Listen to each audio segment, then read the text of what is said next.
দীর্ঘ 4 বছর পর মাকে ফিরে পেলেন ছেলে।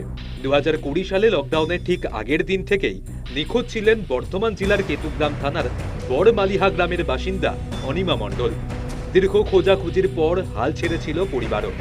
অবশেষে দীর্ঘ 4 বছর পর হারানো মাকে খুঁজে পেল ছেলে অর্ণব মণ্ডল। পরিবার সূত্রে খবর, 2020 সালের মাঝামাঝি কাটোয়ায় বোনের বাড়িতে ঘুরতে গিয়েছিলেন অনিমা মণ্ডল। তারপর থেকেই নিখোঁজ ছিলেন তিনি। রবিবার অর্ণবের গ্রামের এক প্রতিবেশী সুজয় মণ্ডল তাকে ফোন করে মায়ের সন্ধান দেন। কিছুদিন আগেই পুরুলিয়ায় ডিউটিতে আসেন গ্রামের একটি ছেলে। রবিবারই তার ফিরে যাওয়ার কথা ছিল। রবিবার পুরুলিয়ার 3 নম্বর প্ল্যাটফর্মে অনিমা মণ্ডলকে দেখে চিনতে পারেন ওই পুলিশ কর্মী। তৎক্ষণাৎ ছবি তুলে সুজয়কে পাঠান। খবর পেয়ে পুরুলিয়ায় যান অর্ণব। মাকে নতুন করে ফিরে পেয়ে খুবই খুশি অর্ণব। ভালো লাগছে, খুব খুশি। এখন 4 বছর পর পাওয়া গেল। লকডাউনের সময় একটু ছোট থেকেই একটু প্রবলেম ছিল, মেন্টালি প্রবলেম ছিল। তারপরে আমার মাসির বাড়ি এসেছিল, মাসির বাড়ি থেকে হারিয়ে গিয়েছিল।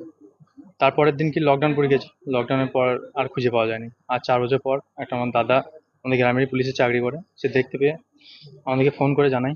তারপরে এখানকার পুলিশ সবাই মিলে হেল্প করে তারপরে আজকে এসকেপ করতে। মানসিক সমস্যা রয়েছে অনিমা মণ্ডলের। 4 বছর পর প্রথমে ছেলেকে দেখে চিনতে পারেননি, পরে ছেলেকে চিনতে পেরে মুখে হাসি ফুটেছে তার। বাড়ি যেতে চান জানিয়েছেন অনিমা মণ্ডল। ছিলেন কিছু মনে পড়ছে? হ্যাঁ, বাসে পেয়েছি, লকডাউনের মধ্যে পেয়েছিল।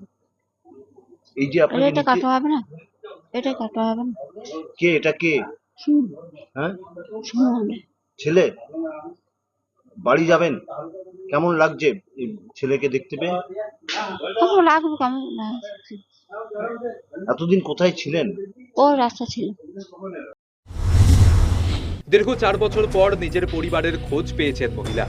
খুশি পুরুলিয়ার জিআরপি আধিকারিকরাও। অবশেষে দীর্ঘ সময় পর নিজের বাড়ি ফিরবেন অনিমা মণ্ডল।